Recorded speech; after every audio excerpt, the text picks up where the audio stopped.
Welcome to the Positive Sports Podcast. I'll be your host this afternoon, Ed Montana. Alongside me today, that's right, alongside me, side by side, not far away, not social distancing, not going through Zoom, right here live and direct next to me. What was your name again? I forgot. My brother Alex. Alex, how you doing? Doing great, man. Feels good to finally be back, I guess, in studio. Right, it's good to be together, right? Hold on a second. Hold on. What are you doing? I don't want to hear about your beard, man. You've totally disappointed me with this quarantine beard thing. Your turn. That little comb ain't gonna make it through this beard. You need to comb, man. That little comb will not make it through this beard. So when we talked about this, I was under the impression that you were gonna just let all head and facial hair grow. And now I come to find out, A, you're still shaving your head, which I think is a massive cheat. And B, you're even edging up and shaping up your beard. That's. I thought we were going mountain man. Well, yeah, I am in a way. No, you're not. You're shaving. I mean, you gotta let it go. Look, I got freaking. Oh, dude, that looks horrible. I'm to the point it's where connecting to the hair on your back. You can't tell where the chest hair stops and the neck hair begins. So you're gonna be like Dad with the fucking long string of hair coming out, the guitar strings. Yeah, I've got and it comes around my cheek, my jawbone, all the way connects to the back hairline. I mean, you're starting to look like those fucking Jews from Brooklyn, man. Yeah. Oh yeah, with the little curls on the side. They're called Hasidic. By the way. Yeah, I have to. I gotta shape it up somewhat, make it look, a little presentable. But see, that's why last week I was like, I don't think this thing can last much longer. But like I say that, and then I get caught up doing whatever, and I forget, and it's fine. Then a couple days later, I'm like, oh, this thing is itching. I got to get rid of it. Right. But then I get busy because I'm busy, man. I am doing stuff. Yeah, I don't believe that for 1 second, but okay if you say so. Don't you like it? I don't know about you, right? But like, so I've been emailing with people, texting with people. Some people I talk to often, some people I don't. And people always tell me like, so what have you been up to? I'm like, what do you mean what I've been up to? Absolutely nothing. Yeah, that shouldn't be a question no more. Like, it's funny because when How are you doing? I'm not doing anything. Yeah, like when Mom calls me, she asks me like, so what have you been doing? I'm like, same shit. Like, I don't even ask her what you've been doing because I know what you've been doing. Nothing. She sends a text every day, every other day. Hi, I hope everyone's doing well. Yeah, we're doing fantastic, Mom. We're doing shit. We're just keeping it on the down low, not telling you. I just respond with, I've been doing the same thing last time you asked me. Someone asked me the other day, like, you got any plans for the weekend? I'm like, oh yeah, I'm gonna run and eat. I mean, pretty much. That's pretty much. Those are the only two activities that like require any thought, right? I mean, sure, I sleep and I breathe. I take a piss a couple times a day, but I don't have to think about those things. But literally the only thing I ever think about is my run, where am I going, how far am I going, right, and what my next meal is. Other than that, there's nothing in my life right now that requires thought. None. Actually, what about showering? Is there optional? Purely optional. So what's the most days you should go during quarantine without showering? Because I'll be honest, I've been for the most part and every other day. Yeah, I'm about every other day. No shame in my game. Yeah, I'm about every other day. I mean, but it's like, if I do something extra, why bother? Like if I go check the mailbox, I might break a sweat. I may shower that. You know what I'm saying? Even though I showered the day before. But if I'm not doing that, I'm keeping it honest. Again, you're not doing anything. So what is there to clean? Right? You've probably sanitized the fuck out of your house, right? Yeah, there's no way I can get the fucking virus. If you don't leave if we don't leave our house, there's no way we're getting it here. Right? No. Because everything is sparkling clean in this place. Yeah. It's ridiculous. And it's not because of me, because, well, I'm the boss. Yeah. I clean when I'm told to, but that's about it. Look, if you're a guy and you're married and you've been married for, more than 5 years, I'd say. Yeah. the boss has made sure of two things: that the house is spotless, and that us, the husband, are busy. Oh my God.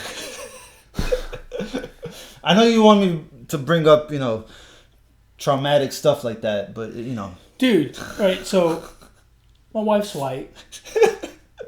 I'm Hispanic, right? Yes. You and I are both Hispanic. Although I could pass for a white guy. I think I could too.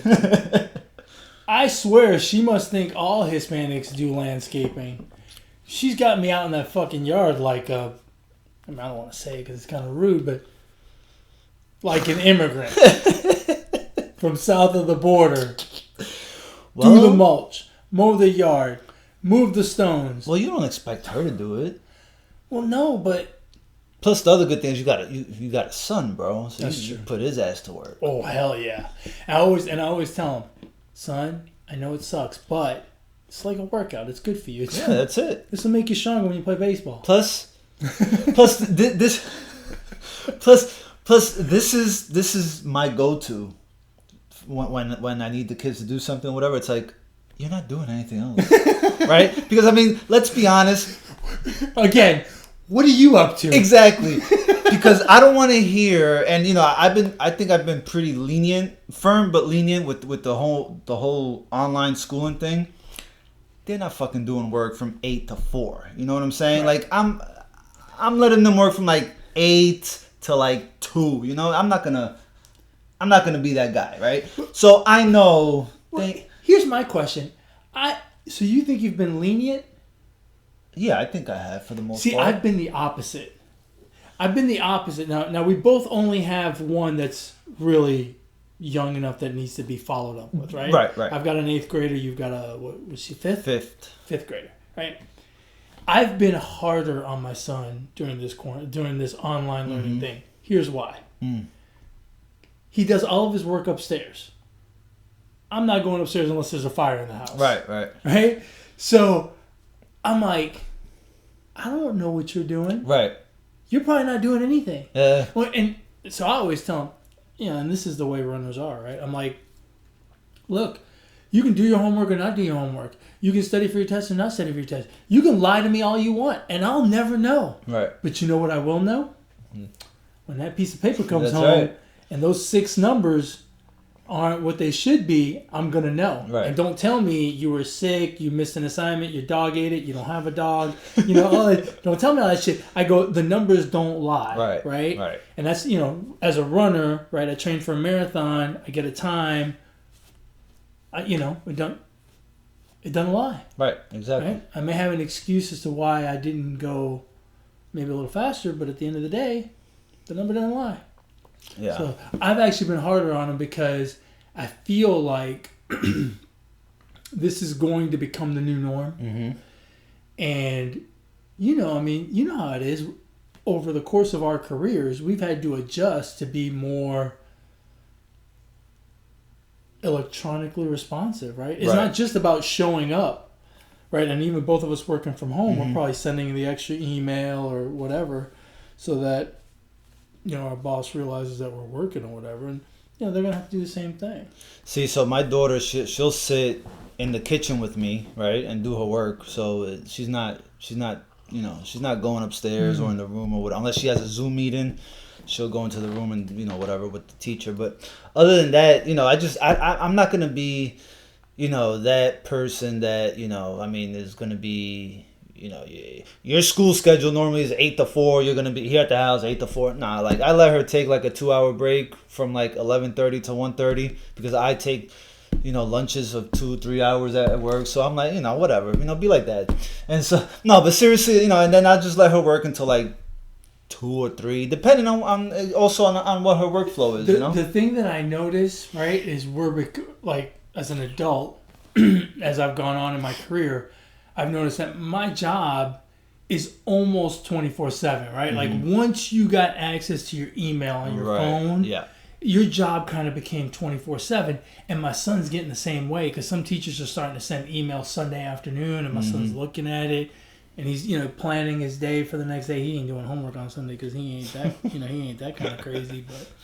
But it's interesting how they're developing more to the real world that you and I live in, and they're still in school because of this virtual online stuff. I mean, look, at the end of the day, I think, life, sports, just everything, right? It's really all about adjustment. And if you can't adjust, you're going to be, you're going to just fall behind, and it's going to be really noticeable at some point if you don't adjust to, to what the parameters are, right? Yeah. Currently, you're just going to fall behind, and it's just going to be tough to catch up after that, right? Yeah. So, like Phil Jackson said last night during The Last Dance, the only constant is change. That's it. And he's right. And he is. Phil Jackson, the drug addict. I love that guy. He was on an acid trip back when he played with I would have loved to have just be chilling with him. Have you ever been on an acid trip? No, not an acid trip. Neither have I. No. Every time I hear that word or that phrase, I wonder, what does that really mean? Like, what's going to happen? I've heard some crazy stories of people being on acid, like friends and just on TV, and some were good stories, like, wow, that sounds pretty cool, but some were like, there's no way I want, I'm interested in taking that. So there's a guy, the CEO of On It, which is a health and wellness company, nutrition company, Aubrey Marcus. Mm-hmm. He's been on the Joe Rogan podcast, right? And he's talked about his trips to Peru to do ayahuasca, which is a very powerful psychedelic. And he walks you, I've heard a couple of them, and he walks you through his entire psychedelic experience. How he even remembers all this shit is beyond me. And I think about it when I hear him. Both times I've had the same thought. At times, it's like being on a ride at an amusement park, right? At times during the ride, you're like, hey, this is great, this is fun. And at times, you're so scared, you're like, get me off this damn thing. Right. And when I hear him tell the story of what he's going through in these psychedelic experiences, I'm like, I'm listening to a part of it, and I'm like, oh my God. Just listening to it gives me anxiety. Like, I'm like, I want to get off this ride. Right. It's almost like I've got to hit pause because I can't deal with it. And then other times, I'm like, that sounds like a lot of fun, but not one I'm willing to try. Right. Yeah. The bad trips that I've heard don't really do it for me. Like I would be scared to take it actually. You know what's funny about that is it's really no different than drinking. Yet we've both gotten drunk. Right? There's a time when you're drinking and you're drunk, you got that good buzz going. It's a great time. Right. And then there are times when you're like, puking and shitting on yourself. Yeah, but I think acid, you can't control the acid. Well, you can't control once you're drunk, you can't really control the drinking either. Yeah, but I feel like the drink, you can sober up quicker than you can sober up on, being on a trip, right? Like you fucking just eat some bread and you're good, right? The one difference, the one slight advantage to drinking as opposed to a psychedelic experience, from my understanding, because I've never done it, is with drinking, at some point, you can pass out, go to sleep when you wake up, and you've got a headache maybe. Right. But it's as far as the drunkenness, it's over. Yeah. Right? You may have a hangover, but the drunkenness is over. You can fall asleep at some point. Right. Right. Whereas with acid, from what I understand, and from having heard those podcasts with that guy, it just goes on until it goes on, right? Yeah. Until it's over, and you don't know when it's going to be over. And it's not like you can go to sleep or force yourself to sleep or whatever. That's kind of crazy. I think they should do a documentary just on Phil Jackson's acid trip. Oh, yeah. That would be amazing. But that guy, when you really stop and think about it, and this Aubrey Marcus guy that I'm telling you about is kind of this way. They're really... deep sounds so cliche, but they're really like, and the only words I can think of are deep and spiritual people that really know and understand how to deal with other people, right? Like Phil Jackson, people used to joke around when he was coaching that, of course he wins. All he's got to do is roll a basketball out there and magic happens. I mean, shoot, he had Jordan and Pippen and Kobe and Shaq, but But it takes something to manage all those egos, especially we saw it last night during episodes 3 and 4 of The Last Dance on ESPN, where the way he handled Dennis Rodman, the way he handled the egos in general, right? Like, here's Dennis Rodman wanting to go on vacation in the middle of the season, and what does he do? Instead of just putting his foot down and going, "No, Dennis, you can't do it," or saying, "Okay, Dennis, you can go, but only for 48 hours." He brings in Michael Jordan, and they have a 3-way conversation. Yeah. That's kind of like your daughter asking you to go out and play, and you're like, "Hold on, let me go get my son." Yeah. And we'll have a 3-way conversation. Right? That's unheard of. I laughed pretty hard during that episode. I mean, it was hilarious to me, especially just hearing it from Jordan, which, I mean, it's great. I mean, hearing him be such a fucking potty mouth. And just hearing him explain it, and just how it was all told, I was cracking up during the Rodman part. Yeah, the about Rodman, him going to Vegas. I thought the Rodman episode was the best of the 4 so far. Yeah, it was wildly entertaining because Rodman is wildly entertaining. But the other thing, the part where Rodman is talking about how he goes about rebounding, to me was absolutely fascinating. Yeah. And they show him watching video of other teams, and all we focus on with Rodman nowadays, obviously, is his relationship with North Korea, all the tattoos, the piercings, which are wildly distracting. Whenever you see him on the screen, like, I don't know about you, but for me, like, I almost can't not like sit there and stare at his mouth and his nose, and it's like, oh my god, there's rings everywhere, But all of that stuff really detracts and distracts from the genius. I mean, he wasn't just a hardworking player. He was a genius when it came to being defensive and a rebounder. And I thought I thought the documentary did a really good job of showing that about him. Yeah, I mean, it's really amazing. I mean, he played. I don't know that his last season with the Bulls, I think he was like 36, and he led the league in rebounding or some shit. I mean, he was averaging double digits. He really is he averaged 27 points a game in high school. I mean, the guy really laid it out on the floor. Yeah, for the Pistons, for the Spurs, and for the Bulls. You know what I mean? Well, not so much for the Spurs because he just didn't fit in there. But I mean, he was still able to be himself. Yeah, and the other thing that I noticed, and I noticed this when I saw his documentary, but again, watching that last night, he really needed the right coach. Yeah.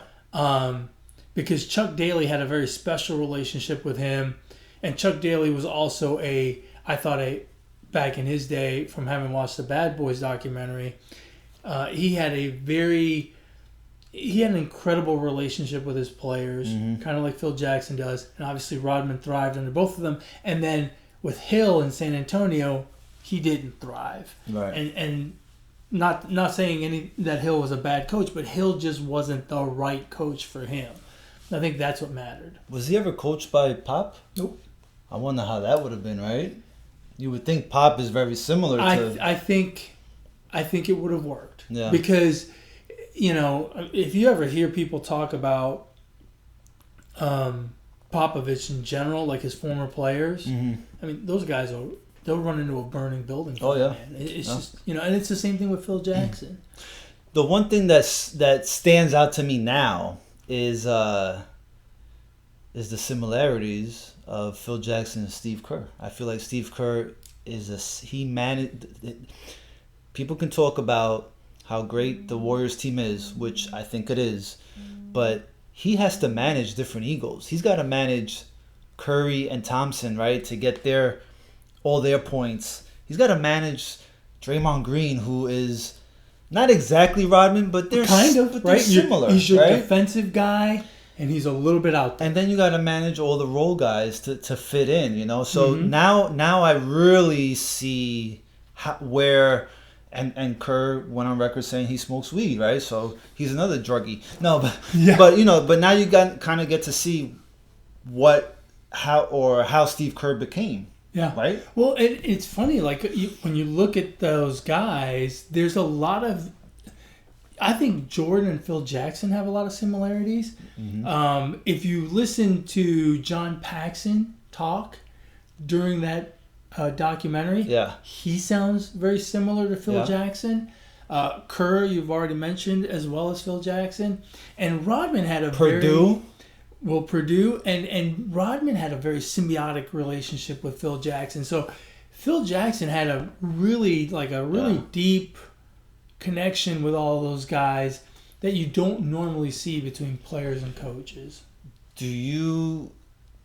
And I don't want to make this comparing Jordan to LeBron thing, because there's no comparison, I think, at this point. But do you get the feeling that Jordan is based on the first 4 episodes? Do you have the feeling? Because I do. Do you have the feeling that Jordan has distanced himself a little bit, not just from the accolades, but just from how he managed going from Doug Collins, right, to scoring 37 points a game, to realizing and trusting Phil Jackson, hey, I don't have to do all this. Trust your teammates. Trust John Paxson, the guy who was 5 for 5 in an NBA Finals game against the Lakers, right, in 91. I feel like that kind of really stands out. And when we're comparing LeBron and Jordan, I feel like that's kind of what takes Jordan up a little bit more. Like he still can do, or he still did the things he was able to do, but I think buying into a system and realizing he doesn't need to do it all. Where I see the big difference between Jordan and LeBron, and I'm going to catch some heat for this. I think the amount that Jordan aided in the improvement of several players is greater than the amount that LeBron aids. And maybe it's because LeBron has always tried to surround himself with other superstars, and maybe because the game is a little bit different, that's the way you have to do it. But, John Paxson, not a big deal. Horace Grant, not a big deal. Bill Cartwright, not a big deal. Heck, in my opinion, even Tony Kukoc, not a big deal.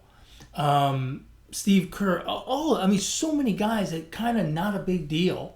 That I don't think they could ever lead a team or be considered part of a big three, yet played integral roles in those Bulls championship teams. Whereas LeBron, needed Wade and Bosh and Kyrie. Yeah. I just think Jordan is a better lifter upper of the go ahead and say around. Leader. I mean, he led. I'd say it's two different ways of leading, right? And I don't. Well, and the other thing I don't discount too, Alex, is the game has changed a lot since Jordan was around. The whole super team thing. It's hard nowadays. I think even Jordan would be hard pressed to have only one wingman and a bunch of role players. I think even in today, because how would you get past a completely healthy, Draymond Green, Steph Curry, Klay Thompson, Kevin Durant the year before, right? Like, I don't know. It's just, it seems like the game is a little bit harder that way, which is also why I think you see a bigger disparity between the top teams and the bottom teams. I think it's spread out because there's more clusters of great players. Right. Yeah. Yeah, I don't know. But yeah, it's... I don't know, I just feel so far, the documentary is fantastic. Yeah, it's been pretty good. I really was scared that these first 4 episodes was going to be a little stale for me personally. Because, right, I mean, we all know we know most of the Chicago Bulls 2-3-peat stories, the games, how they went, and, who did what, and, we know Dennis Rodman's personality. We know what Jordan was like. But really, I mean, it feels like one big roller coaster that they've given us, and we're seeing things and hearing things that we didn't know before. They're giving us a lot of color behind the characters that played such an integral role in the three-peat. Yes, yeah, and the behind the scenes, right, with the cameras following the Sniff Brothers. That's a real weird name for a freaking security team. The Sniff Brothers. That was hilarious. But yeah, so it's been pretty good. I think it's lived up to the hype and more. Yeah, so far so good. Yeah. I know I can't. Would you binge watch that? Yeah. If 10 hours, if they just put it all on Netflix and put 10 hours, I would probably eat a whole day and watch the whole thing. Yeah. I wish they would have done that. Because because look, here's the thing. We binge watched so many other things, right? Yesterday morning, from early in the morning, I was thinking it's Sunday, and I was like, gotta watch the last hits, right. Gotta watch the last hits, gotta watch, and when it was over, I was like, damn, I can't believe I gotta wait till next Sunday. Yeah. So yeah, I think I would watch all 10 episodes one after the other. Well, just don't watch the next 3 Sundays and you're good. I'm not because they're gonna do it. ESPN they'll show each and every single one at the end. Oh yeah, probably. So don't do it. I'll just watch it again. I dare you. Don't do it. No. Try it. No. Stop being a wuss. Shut up, Mr. Trimming your beard. Hey, it's a little. My hair's sticking up over here. My hair's all over. You gotta carry one of these, bro. I could probably stick a pick in this thing and it'll stay. You probably could. You probably could. I love it. What so did you watch any of the draft? I watched quite a bit of the first and second round. You didn't watch all the way to the 7th round? I watched Mr. Irrelevant. I like Mr. Irrelevant. Yeah. I think that's a funny little quirk that football has that other sports don't have. The only sucky part about being Mr. Irrelevant is if you become good, right, you get remembered. Right. If you don't, you're irrelevant. But think about it. For that one day, you're irrelevant. Think about it. So on Saturday they did rounds 4 through 7. Right. And aside from the players that your team drafted, you probably don't remember any other player that was drafted except for Mr. Irrelevant. I'm kind of ashamed because he got drafted by the Giants. I don't remember his name. Well, not everyone remembers because it's Mr. Irrelevant. That's why he's Mr. Irrelevant. Yeah, pretty neat. I really enjoyed it. You know what it was? You made this comment via text of, oh, the NFL did it right or whatever. I don't think you could have done it wrong because the fact of the matter is we've been shut down for 5 weeks with no sports. And the draft it wasn't sports per se, right? There was no game. But it felt normal, right? Right. You're trying to build your team for next season, right? And the storylines and needs and trades and all that stuff. So it felt like we were moving forward, even though the draft admittedly are baby steps. Yeah. And so it really, to me, it was like the first semblance of sports we've gotten in 5 weeks. Yeah, for me, it didn't feel like we were moving forward. It just felt, like you said, normal. I think the best thing the NFL did was not move the draft, right? So that's when the draft was supposed to be. That's when it was. And that's what made it feel, okay, it's normal, right? Right. First round Fridays or whatever. Thursday. Right? Thursday, second and third on Friday, and so on. So they did a great job, I think. I think Roger Goodell did a great job. I think he Roger played... Goodell, I thought was very good. I think he played the villain role very well, right? Because... let's be real, he was going to get booed in Vegas, right? Well, he gets booed every year. Right. And so... every commissioner does. But and it feels like, no, he really gets booed. But like... Dude, have you ever seen the hockey draft? No, I haven't. When Bettman walks to the mic and he says, welcome to the 2020 draft, he's got to wait 30 seconds for people to stop booing before he can say something else. I didn't know that. He is the most hated commissioner in sports. I know you hate Manfred more, but I'm telling you, Bettman is the most, because a lot of hockey fans view him as the culprit for the strike that happened a few years ago. Gotcha. So yeah, no, I mean, I think it was good. It was good. What'd you think about the phone snatching? Give me that phone. Don't look at my. Before we go to that, my only complaint about the draft has to do with ESPN, and I know there's some preach. I know there's some logistical issues there, but I never got to see the actual reaction of a player being selected right after he was selected. I got to see it 10 minutes later. Yeah. Well, by that point, I've already seen him staring down at his phone for 10 minutes. And I'm like, Joe Burrow, you just got selected first. I know you knew you were going to get selected first, but, I saw 10 minutes of Joe Burrow looking at his phone, talking to somebody and looking at his phone. And so it kind of took this.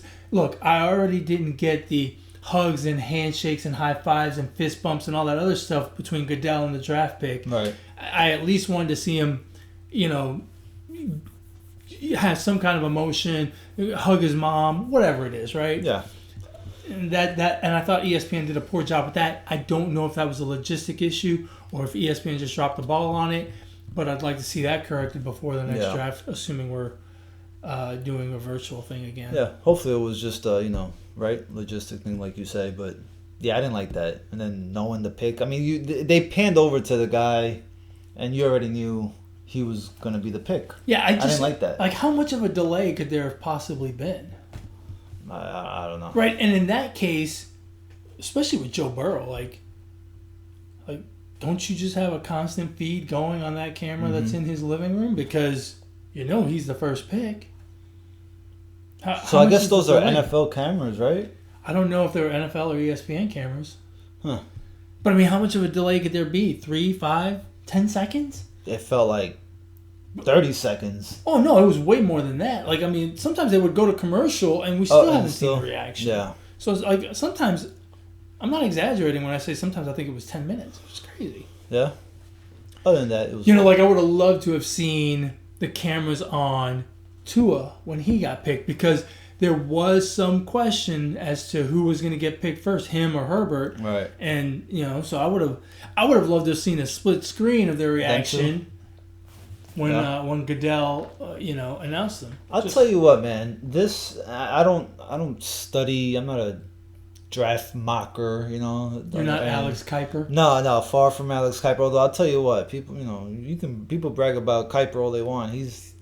He's off a lot on his picks. He's getting older now. I don't care. That's his job. Okay, you're getting older too, but guess what? You're still pretty good at your fucking job, right? It's your job. Thanks, I think. Jackass. I didn't say it. Your beard is saying it. I tell you, you should fucking diet, bro. Nah, bro. But this was a pretty deep draft, man. I mean, I know wide receivers was deep, but I mean, just overall, I think this was a really deep, good draft. Like, a lot of players that went all the way, to like the 3rd round, 4th round, they're going to be...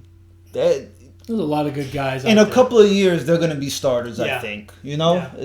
So let me ask you. Cool. Let me ask you. So, who did not have a 1st-round pick? The Texans, the Bills, the Steelers. I thought the Bills did. No, they traded out. Okay. The Texans, the Bills, the Steelers, the Bears. Anyone else? I think that's it. Okay. The Rams. And the Rams. So out of those 5 teams, they made moves before the draft that is kind of their 1st-round pick, right? So the Bills got Diggs. The Texans did all their wide receiver movement. The Rams got rid of Gurley and did something else. And then you got the Steelers and the Bears. So who did the worst on the first day without doing anything?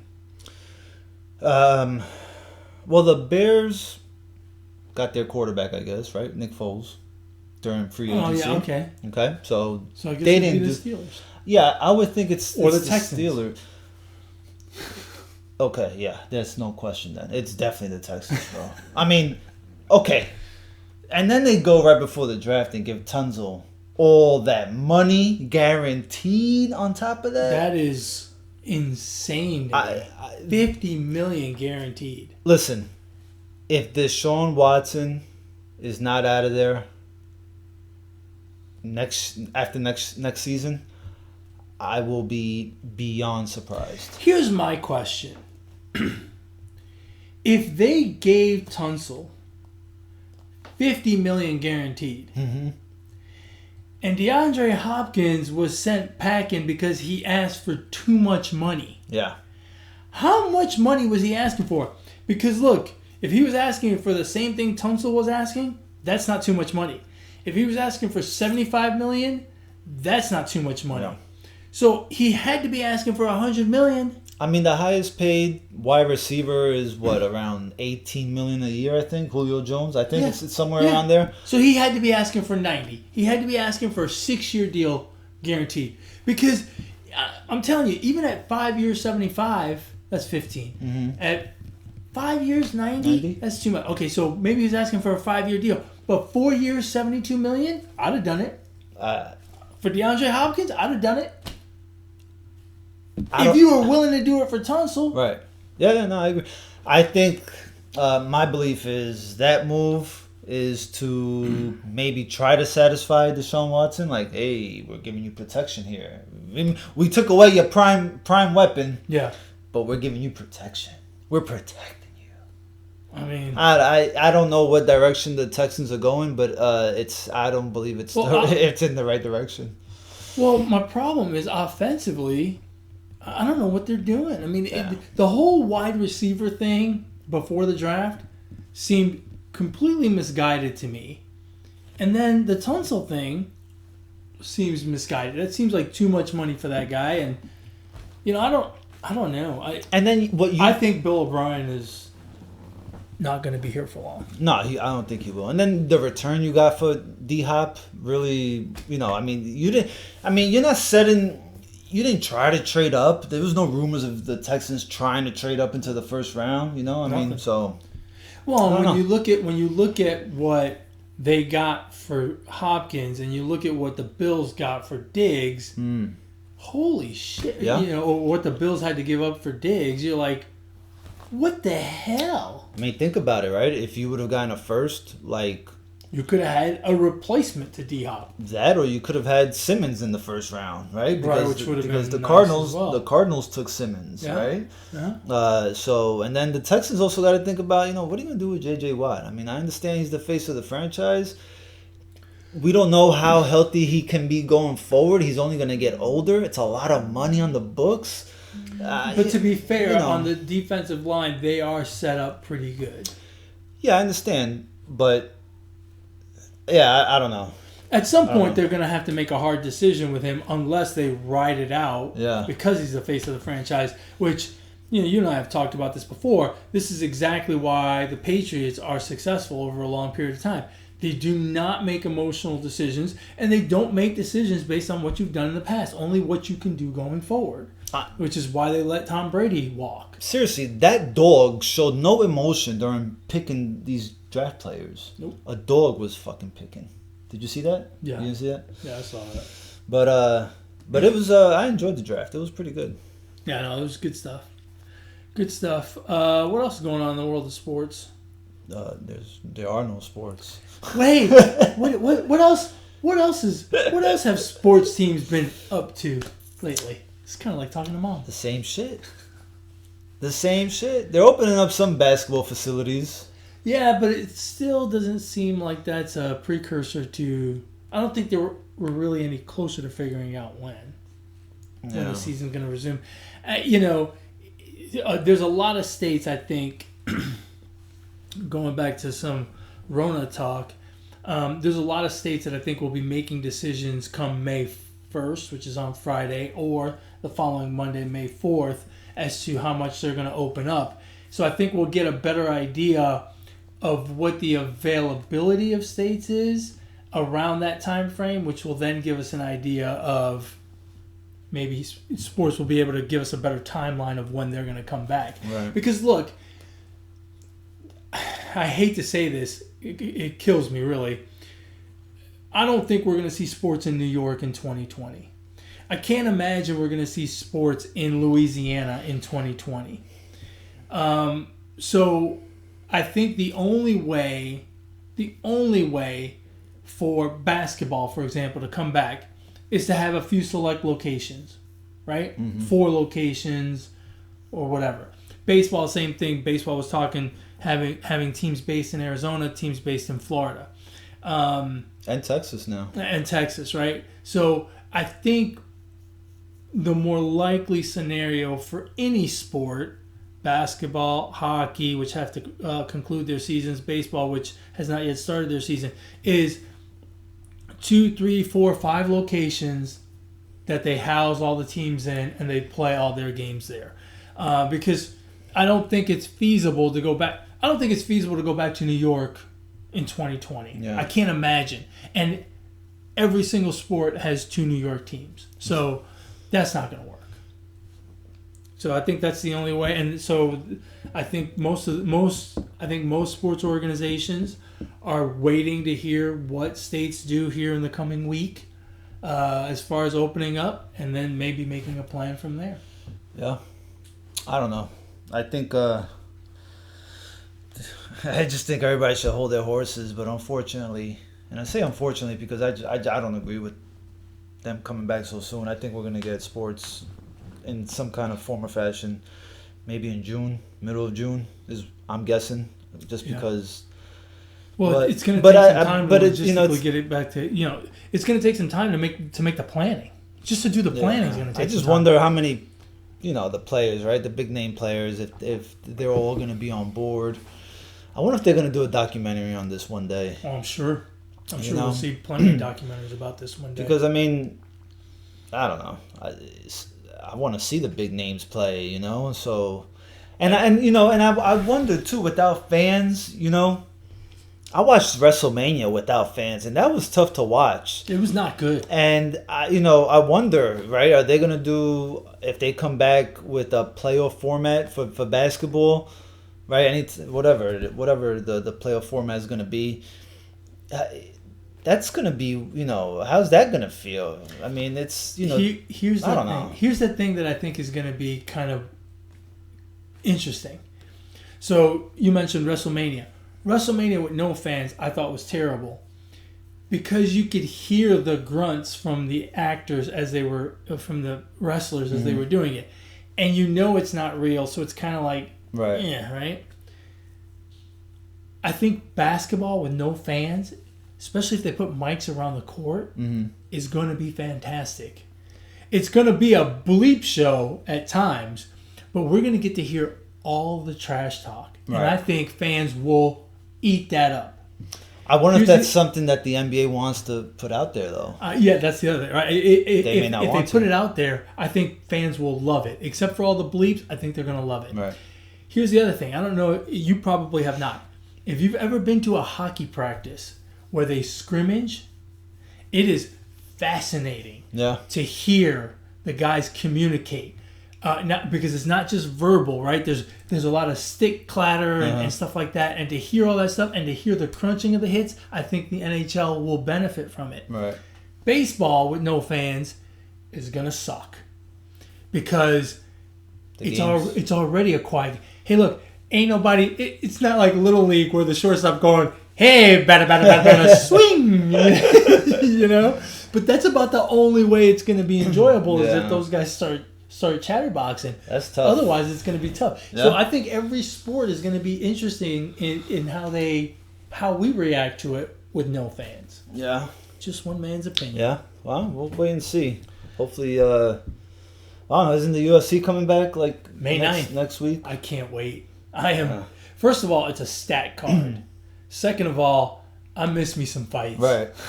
Yeah. Because me, I'm a. So where is this going to be? Is this going to be on an island or what? I think it's going to be in Florida. In Florida. So they're going to do it in Florida because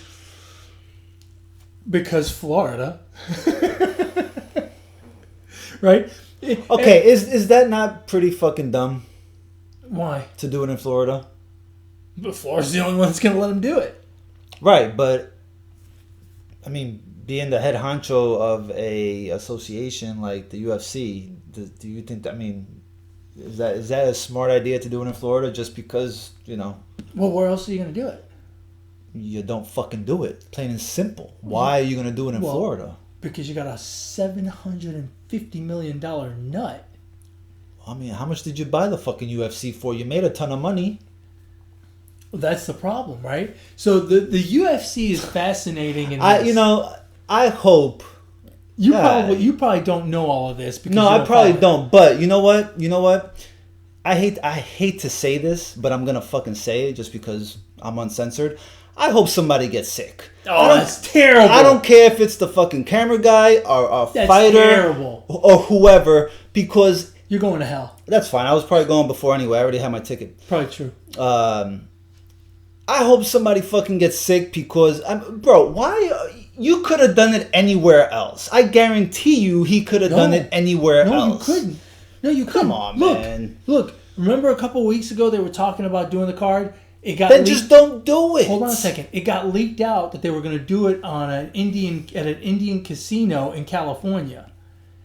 And then eventually, I guess the governor of California put some pressure on Disney and ESPN. Right. And they said, okay, we're not going to do it. So... You can't do it anywhere. Vegas has already said they're not willing to do it yet, which is where the UFC is based out of.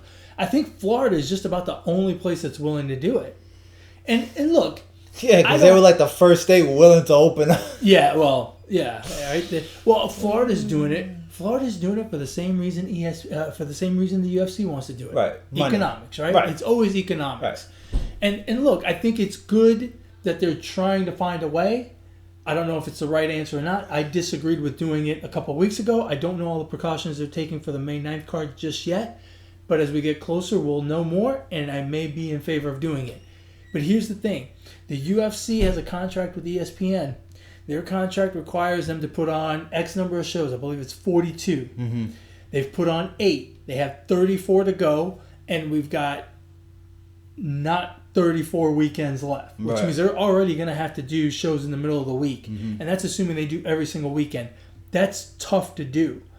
And for doing 42 shows in 1 year, they get a $750 million check from ESPN. So obviously that's the motivation. And the UFC, it's a big company. They bought for a lot. It's got a lot of leverage, right? A lot of debt that made that deal happen. So that's why they have to do it. And look, I understand your point. We all kind of complain about, for the money. But at the end of the day, this is how capitalism works. And this is why we're going to find a vaccine before places like Russia, right? Or places like, name a country in Europe, right? Because we push the capitalist envelope. And you may not agree. I may not agree. Someone else may agree. I understand all those points. But I think it is in our nature, and I think it is the best thing for our country to explore the possibilities and to push that envelope, because that's what makes this the greatest country on earth. And do we make wrong decisions? Absolutely. But we make a lot of right decisions too. And it's the environment that, I don't know about you, but this is the environment I choose to live in. This is what I want for myself and for my family. And I think it's great that they're trying. I said that before with the April 18th card. Mm. And I didn't agree with it. I didn't agree with putting it on at the time. And I think the right decision was made, but we pushed the envelope to see what we can do. Because if we just sit around and wait, it's gonna. I don't mean to be overly dramatic. It's gonna kill us one way or another. We're either gonna get the Rona by being too aggressive, or we're gonna go broke and start eating each other alive by just sitting on our hands and doing nothing. So, that's just one man's opinion. We'll see what happens. Here's what is a fact, however. If you want to share your thoughts with us, you can do so via email, positivesports10@gmail.com, positivesports10@gmail.com. If you want to get a hold of this guy, Alex, how do they do that? On Twitter at Brooklyn Gaucho 1. And if you want to get a hold of me, share your thoughts about possible UFC cards or when sports is going to open up or what it would be like to watch these sporting events with no fans. You can reach me on Twitter as well at eMontana21. You got anything else, bro? No. I will tell you this. I've told you this plenty of times. You are not a good-looking man. But it is great to see you here in person. Yes, definitely. Definitely. So, at least we have that. Yeah.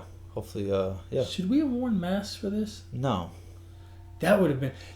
We're inside the house. Bank robbers must be having a field day right now. I know. You're not going to be able to tell who's laughing, smiling anymore. Right? Imagine being single in this environment. You go to a bar... Chick's wearing a face mask. You smile at her, but she can't see your smile. Damn. It's not going to be good. I'll tell you what. It's kind of like... A lot more precaution. It's kind of like, remember when you were younger, right? And, you hooked up with a girl, and then you saw her the next morning. Right. And after you'd had a couple of drinks, you say the next morning, you're like, maybe I shouldn't have done that. Now it's going to happen a lot sooner, right? You go in for the kiss, you take that mask off. It's like, oh, wow. That's right. Well, if you're not drunk enough. If you're not sober enough, you'll know. Yeah. But if you're drunk, it won't matter. But yeah, all of a sudden you take the mask off, she smiles, the teeth look like dice. Yeah, that would be good. I don't know. She's sporting a couple of acorns in her grill. Missing a few. That would suck. It's terrible. It's terrible. Anyway, you got anything else? That's it, man. Alrighty, man. We've come to the end of another wonderful episode of the Positive Sports Podcast. As always, thank you very much for your patronage. You can catch us on YouTube, Podbean, Google Play, iTunes, however you choose to consume your podcast materials. Mm-hmm. And as always, folks, we will see you next week. Ignore the negativity. Be the positivity. Peace.